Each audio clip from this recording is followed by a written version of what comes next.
नमस्कार, आप देख रहे हैं भारत एक्सप्रेस और मैं हूं आपके साथ आंचल मित्तल।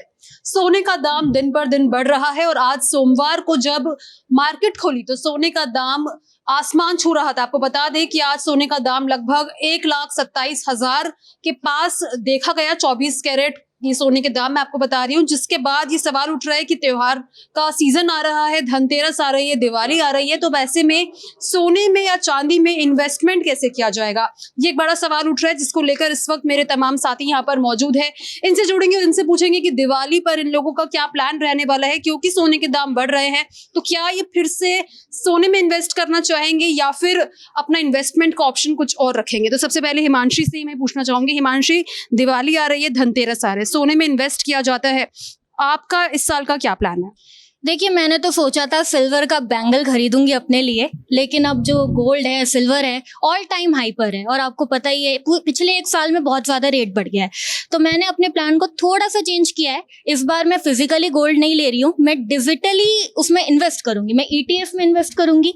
उससे मुझे प्रॉफिट होगा, क्योंकि अगर सोने का जो रेट है वो बढ़ता चढ़ता रहेगा तो मुझे भी प्रॉफिट होगा, मैं भी आराम से विड्रॉ भी कर सकती हूँ। तो मेरा तो ये प्लान है कि मैं फिजिकली गोल्ड को नहीं लूंगी, क्योंकि मुझे कैरी करने में भी मुश्किल नहीं होने वाली है और रेट भी वही है। इन्वेस्ट करने में ज़्यादा फायदा मुझे नजर आ रहा है, तो मेरा तो यही प्लान है। तो गोल्ड को हम एक इन्वेस्टमेंट के तौर पर देखते हैं, क्योंकि गोल्ड का रेट लगातार बढ़ रहा है। तो अगर कोई अभी भी इन्वेस्ट करता है तो हो सकता है कि फ्यूचर में जाकर उसे और बेनिफिट मिले। इसी के साथ गीतांजलि, मैं आपसे भी पूछना चाहूंगी, आपका क्या प्लान है दिवाली का? देखिए, प्लान्स तो सभी के होते हैं, हमारे भी थे, पूरी फैमिली के होते हैं कि गोल्ड में इन्वेस्ट करना है, सिल्वर में इन्वेस्ट करना है। यूजुअली जो हम इंडियंस हैं उनको गोल्ड के प्रति कुछ ज़्यादा ही प्रेम होता है, तो प्लान्स तो हमारे भी थे। लेकिन जो जैसा कि अभी उन्होंने बताया कि इस समय जो प्राइस है गोल्ड और सिल्वर के वो आसमान छू रहे हैं, तो जो प्लानिंग थी, जितने सेविंग्स हमने कर रखी थी कि ये हमारा एक अमाउंट है, ये हमें इन्वेस्ट करना है, जो कि एक फेस्टिव सीजन आ चुका है ऑलरेडी साल का, तो अभी तो ये चीज़ मुश्किल, क्योंकि हर किसी इंसान का एक माइंड मैप होता है कि हमने इतना सेविंग कर रखी है और ये चीज़ इसमें इन्वेस्ट करनी है। अभी क्या हुआ है कि प्लानिंग सभी की चेंज हो चुकी हैं, क्योंकि ऑब्वियसली जो एक टारगेट सेट कर रखा था कि हमारे पास ये एसेट्स हैं हमारे और इसमें इन्वेस्ट करना है, तो वो चीज़ ऑब्वियसली बिगड़ चुकी है। तो जहाँ पे इंसान को 1 kg गोल्ड में इन्वेस्ट करना था, वो वहाँ पे 1 ग्राम में इन्वेस्ट करने वाला है, क्योंकि गोल्ड, सिल्वर, प्रॉपर्टी ऐसे इन्वेस्टमेंट्स हैं जो कि आपको आउटकम कुछ ना कुछ देती हैं। तो जहाँ पे 1 kg ना सही, 1 ग्राम ही सही, लेकिन इन्वेस्टमेंट तो होगी ही, और ये एक बेटर ऑप्शन होता है आपके फ्यूचर के लिए, जो आपको कुछ ना कुछ तो दे के ही जाने वाला है। सो यही चीज़ें हैं कि जहाँ पे कुछ ज़्यादा सोचा था वहाँ पे कम सही, कुछ ना से कुछ तो सही होता ही है। क्योंकि सोना खास तौर पर महिलाओं का एक तरीके से दोस्त होता है और महिलाओं को सोना बहुत पसंद है, तो इन लोगों से जानना बहुत ज़रूरी था। अब हरी सर से मैं पूछना चाहूँगी, सर आपका क्या प्लान है? देखिए, मेरा प्लान जो भी था मैंने बहुत पहले से प्लान कर दिया था और मुझे पता था कि गोल्ड के रेट बढ़ने ही बढ़ने हैं। चूँकि 2 दिन पहले हमने इस पे चर्चा की थी, तो 1,26 रेट था प्रति 10 ग्राम 24 कैरेट गोल्ड, लेकिन आज 1,27 आप बता रही हैं, तो 1,000 का इजाफा है।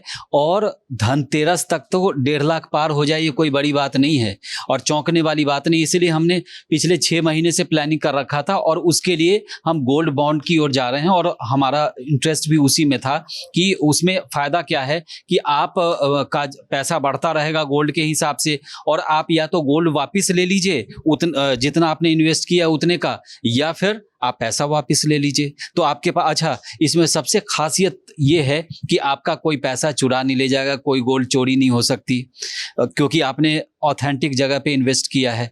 और इसका लेकिन ये है कि कई बार होता है कि आप मार्केट जाते हैं और गोल्ड चेन की सोच के जाते हैं, लेकिन भाई पॉकेट तो अलाउ नहीं कर रहा है, अगर तो आप सिल्वर पे तो जाएंगे नहीं, क्योंकि आमतौर पे लोग पहनते नहीं हैं उसका।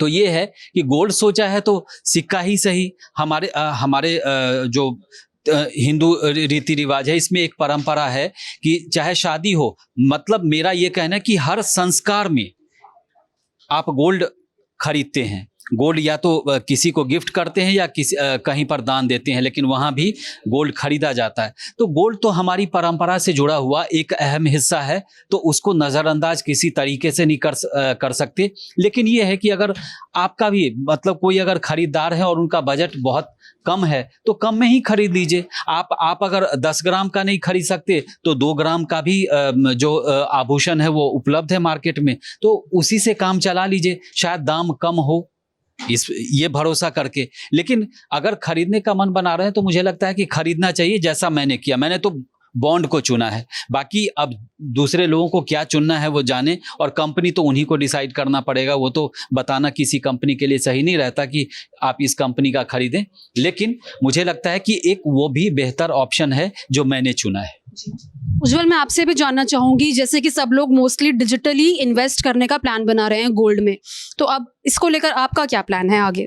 आंचल, पहले तो आप ये समझो कि गोल्ड के रेट्स को लेकर के हम हमेशा बात करते हैं, और भारत जैसे देश खास तौर पर जब हम यहाँ बात करते हैं तो यहाँ गोल्ड सिर्फ एक इन्वेस्टमेंट नहीं है हमारी कंट्री में, गोल्ड एक इमोशन है। आप देखिए, अभी शादी का सीजन आएगा, आप ये कल्पना कर सकते हैं कि कहीं शादी हो रही हो, भले ही ज्यादा कम हो सकता है, किसी की सिर्फ एक अंगूठी दी जा सकती है गिफ्ट में, किसी को पूरा सेट दिया जा सकता है, किसी को और 4 चीजें दी जा सकती है, वो अपनी क्षमता के हिसाब से होता है। आप दिवाली में कल्पना कर सकती हैं कि बिना, जैसे पूजा करते हैं तो चांदी के सिक्के रखते हैं बहुत सारे लोग, या अलग अलग अपने हिसाब से रीति रिवाज होते हैं। तो सोने को हमने पूजा पाठ से, हमारी धार्मिक मान्यताओं के हिसाब से, और हमारे यहाँ जो रीति रिवाज चलते हैं हमने उससे जोड़ दिया। तो इंडिया के लोग, भारत में लोग सिर्फ सोने को इन्वेस्टमेंट के तौर पर नहीं लेते हैं, उनकी एक मजबूरी भी है इन चीजों को। नहीं तो हम बोलते हैं कि इस तरह से पूजा नहीं कर पाए तो शायद कृपा नहीं होगी, ये नहीं होगा, वो नहीं होगा। अब आप समझो सोने के रेट लगातार बढ़ते क्यों जा रहे हैं, इस तरफ तो कोई ध्यान ही नहीं दे रहा, रेट बढ़ क्यों रहे हैं।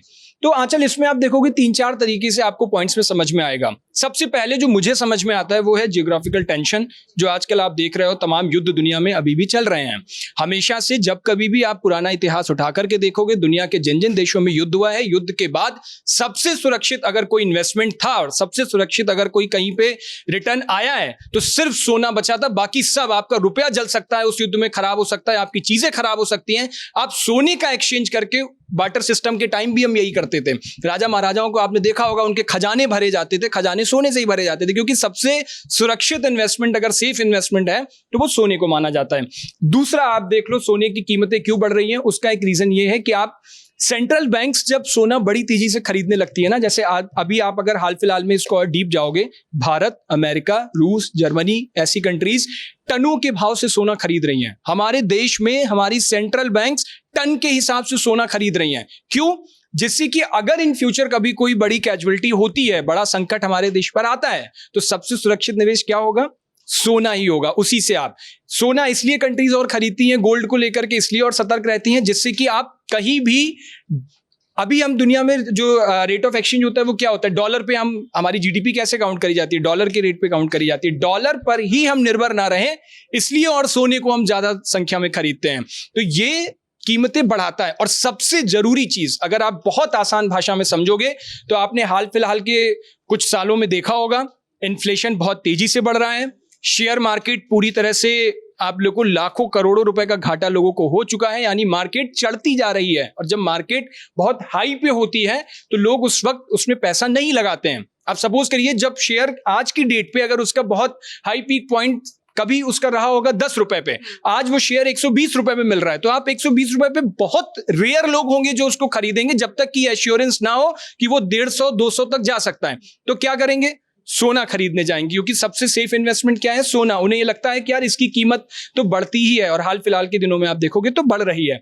तो इन्फ्लेशन जो है, और जब इन्फ्लेशन बढ़ता है तो रुपया कमजोर होता है, रुपए की वैल्यू, डॉलर बढ़ता चला जाता है, रुपए की वैल्यू कमजोर होती चली जाती है। जब रुपए की वैल्यू कमजोर होती है तो आदमी अपने पैसे को बहुत सेफ जगह पर लगाना चाहता है, जहां इन्वेस्टमेंट अच्छा है। तो या तो वो प्रॉपर्टी खरीद लेता है, और अगर उस हिसाब से पैसा होता है तो गोल्ड खरीद लेता है। तो ये जो 2 इन्वेस्टमेंट है वो सबसे सेफ है।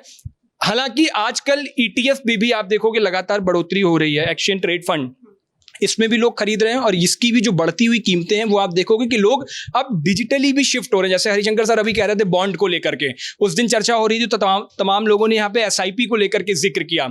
बहुत स्टॉक मार्केट में, स्टॉक मार्केट, SIP आज भी हमारे देश में एक बड़े वर्ग की पहुंच से बाहर है। पहुंच से बाहर इसलिए है क्योंकि वो अभी लैक ऑफ नॉलेज है कि वो कैसे खरीदें, कहीं पैसा डूब तो नहीं जाएगा।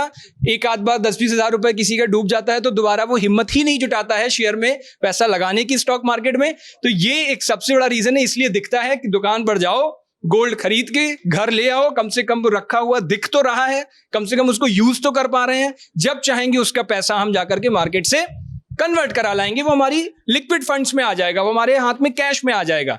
ये एक सबसे बड़ा रीजन है। और अब जब लोग इस तरीके से जागरूक हो रहे हैं, ये है सोने की बढ़ते हुए रेट का कारण। जिस दिन इन्फ्लेशन मेंटेन हो गया, जिस दिन ग्लोबल टेंशन्स कम हो गई, जिस दिन ये दुनिया की युद्ध रुके, सोना और नहीं बढ़ेगा आंचल, ये भी आप बिल्कुल तय मानिए। ये पीक रेट है। हर चीज, हर पॉइंट का एक सैचुरेशन पॉइंट होता है। शायद गोल्ड अपने सैचुरेशन पॉइंट पर पहुंच चुका है और अब ये यहां से नीचे जाएगा। हो सकता है 1.5 लाख तक पहुंच जाए, 170 तक, मैं कह रहा हूं 2 भी पहुंच जाएगा जिस तरीके से टेंशन चल रही हैं। लेकिन एक टाइम आएगा जब इस सैचुरेशन पॉइंट पर जाकर टकराएगा और उसके बाद इसको नीचे आना ही आना है, ये आप तय मानिए बिल्कुल। एक चीज मैं और ऐड करूं, वो सही कह रहे थे, डोनाल्ड ट्रंप और डॉलर जो है, दोनों कितना भरोसा करेंगे आपको सोचना पड़ेगा। दूसरी बात है कि डॉलर पर निर्भरता भी कम करने के लिए, और दूसरा एस्पेक्ट ये है कि सरकार लगातार सोना खरीद रही है और हर किसी का लिमिट होता है। सरकार अगर, सेंट्रल बैंक अगर सोना आपका खरीद रही है तो कितना खरीदेगी, कितने दिनों तक खरीदेगी, एक लिमिट के बाद उनको भी स्टॉप करना है, क्योंकि उनका भी जो वो फंड है वो सीमित है। उसके बाद वो ऊपर जाएंगे तो बहुत सारी चीजें, दिक्कतें आएंगी इकोनॉमी में। इसीलिए बैंक जब खरीदना बंद करेगी और बाकी देशों में जब सोने का लगातार डिमांड कम होने लगेगा, तो स्वाभाविक तौर पे जब डिमांड कम होगा और बहुत सारी चीज़ें उसके साथ सरप्लस में आएंगी, प्रोडक्शन है, डिमांड है और कहाँ कहाँ सप्लाई, बहुत सारी दिक्कतें अभी भी हैं। लेकिन मुझे लगता है कि आने वाले कुछ समय में 3 महीना 4 महीना में सोना का रेट गिरना शुरू होगा। हो सकता है कि शादी का जो सीजन अभी आने वाला है, त्योहारी सीजन के बाद, उसके बाद शादी के बाद हो सकता है सोना के और चांदी के भाव डाउन हो, क्योंकि बहुत सारे रीजन हैं डाउन होने के। और ये जो उथल पुथल आप पूरी दुनिया में देख रही हैं, वो भी एक सबसे बड़ा कारण है कि सोना खरीद हो रहा है। छोटे छोटे देश भी खरीद रहे हैं सोना। भारत, आपने देखा होगा कि अभी साल भर पहले भारत अपना विदेशों में जो सोना रखा हुआ था वो वापस लेके आई, हमारी कंट्री में आया गया है। तो बहुत सारी चीज़ें हैं, लेकिन मुझे लगता है कि सोना फिर भी सोना है। और सोना इसीलिए सोना है कि दादी माँ का एक छोटा सा सोना 10,000 5,000 का सोना आज 10 लाख का सोना है। तो सोना हमेशा कीमती रहेगा, हमेशा इसकी मांग रहेगी और हमेशा डिमांड रहेगी। और मुझे लगता है कि ये संकट काल में एक एसेट के तौर पर सरकार के लिए ही नहीं, परिवार के लिए भी एसेट का काम करता है। अगर किसी के घर में संकट है, मुझे याद है कि हमारे एक रिलेटिव हैं, वो गैस एजेंसी ले रहे थे, तो उनके मतलब मित्रों से तो ले लिया मैक्सिमम पैसा, उसमें पैसा लगता है, सरकार के में डिपॉजिट कराना पड़ता है। तो उन्होंने गिरवी रखा था, अपनी पत्नी का सोना जो है गिरवी रखा, और आज के डेट में अब देखिए बहुत सारी चीजें हो गई। तो वो सोना जो है संकट काल में भी आपके काम आता है। इसीलिए सोना का वैल्यू न कभी कम हुआ है, न कभी कम होगा। हाँ, लेकिन उसके दाम में कमी आएगी। अभी कुछ महीनों में एक्सपर्ट भी कई सारे कह रहे हैं कि दाम में कमी आएगी। लेकिन सोना जो खरीदने वाले हैं उनको एक और छोटी सी सलाह, चूंकि ये हमने एक्सपर्ट से पूछा है कि मान लीजिए कि अगर आप इस बजट में इस बार सोना नहीं खरीद रहे हैं तो फिलहाल चांदी खरीद लीजिए। हमारे जो एक हिंदी का गाना है, आपको याद होगा कि हीरोइन गाती है कि सोने पे छाई महंगाई तो चांदी ले आई। तो चांदी ले आइए भाई, परेशान होने की कोई जरूरत नहीं है। इसमें आगे ये भी कह दीजिए, investments are subject to market risk. नहीं तो आपके ऊपर फिर लोग आएंगे बाद में कमेंट करने की आपने बताया था खरीद लो और नहीं कम हुआ तो फिर आपको पकड़ेंगे। नहीं, वो तो है, वो तो मार्केट रिस्क आपको समझना पड़ेगा। और हालांकि वैसे भी सोना खरीदने वाले रिस्क की चिंता नहीं करते, मुझे लगता है। दूसरी बात यह है कि अगर आपने प्लान किया है तो एक और सटीक प्लान आपको बता दूं, गोल्ड बॉन्ड तो हमने बताया है जो हमने किया है, और वो लेकिन आप अपने हिसाब से करिए, आप अपने जेब के मुताबिक करिए। दूसरा चीज ये कि एक और आइडिया आपको बता देता हूं जो हमारे कई जानकार कर रहे हैं, कि अगर मान लीजिए कि आपको 6 महीने बाद सोना खरीदना है तो हर महीने 10-10 हज़ार 5-5 हज़ार जितना आप जुटा सकते हैं एक जगह इकट्ठा करिए, चाहे बैंक में करिए, कहीं भी करिए, और 6 महीने बाद खरीद लीजिए। ये भी एक अच्छा तरीका है। तो अगले 6 महीने बाद तब से जमा करना शुरू करिए। अगले धनतेरस में सोना का कोई भी रेट रहे, 50-60 हज़ार में आपको ठीक ठाक चीजें आ जाएंगी, आप खरीदिए। एक ये भी तरीका है। तो लेकिन पहले उसके लिए आपको जो है जमा बचत पूंजी जो है कुछ बचा के रखना पड़ेगा। लेकिन ये और सब मैं आपसे पूछूंगा, अगर मान लीजिए अभी कोई खरीदता है सोना और आज 1.27 आंचल ने रेट बताया, मैं आज जाता हूं खरीदने 1.27 पर खरीदता हूं और कल को अगर वो 1.10 1 लाख के आसपास पहुंच गया तो फिर तो ये नुकसान हो गया मेरा। और मैं उसकी ईएमआई दे रहा हूं, किश्तों में लिया था, अब किश्त भर रहा हूं, उसका इंटरेस्ट रेट मेरे पे लग ही रहा है, तो वो तो मेरे लिए घाटे का सौदा हो गया। नहीं, तो इसीलिए तो हम कह रहे हैं कि आप थोड़ा थोड़ा सा पैसा जमा करिए, हर महीने 2-2 हजार ही कर लीजिए, और 6 महीने में मान लीजिए कि 12,000 हो गया, तो 12,000 में बहुत ज्यादा कुछ तो नहीं मिलेगा, लेकिन कुछ ना कुछ तो सोना मिल ही जाएगा। और चूंकि आपने जमा किया है पैसा, और उसका अगर वैल्यूएशन कम भी होता है तो इतना दर्द नहीं होगा, लेकिन अगर आप कहीं से इंटरेस्ट पर लेकर के कर रहे हैं तो फिर तो परेशानी होगी। तो वो सलाह कोई भी आपको नहीं देगा, चाहे कोई भी एक्सपर्ट हो, लेकिन ये है कि आप अपने पैसे से अगर खरीदते हैं तो अगर थोड़ा दाम कम भी हो जाता है, ज्यादा होता है तो बल्ले बल्ले है, कोई दिक्कत ही नहीं है, फिर तो त्योहारी सीजन में आपकी चांदी आ गई। लेकिन अगर रिस्क होता है तो अपने पैसे पर दर्द थोड़ा कम होता है, लेकिन अगर कहीं आपने इंटरेस्ट पर पैसा उठाया है, किसी से ब्याज पर लिया है, तो फिर दिक्कत आएगी। तो ब्याज पर कोशिश ये करें कि ब्याज पर पैसा लेकर के इस तरह का इन्वेस्टमेंट ना ही शेयर बाजार में और ना ही सोना में करें, क्योंकि उठापटक चल रहा है अभी दुनिया में, अभी चलेगा अगले 6 महीने तक। हालांकि